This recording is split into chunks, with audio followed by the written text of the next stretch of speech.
Amityville Village held its organizational meeting April 8th, swearing in trustees Tom Whalen and Michael O'Neill.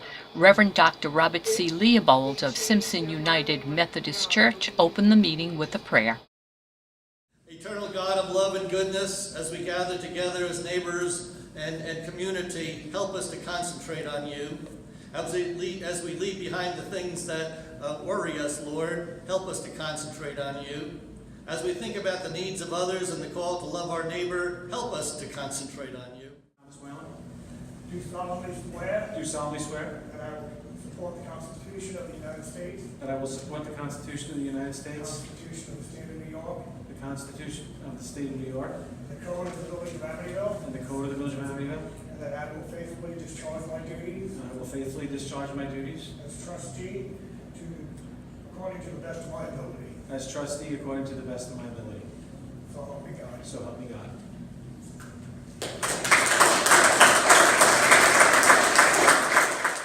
The Constitution of the State of New York, The Code of the Village of Amityville, the Code of the Village of Amity, and that I will faithfully discharge my duties of trustee and I will faithfully discharge my duties of trustee according to the best of my ability. according to the best of my ability. So help me God. So help me God.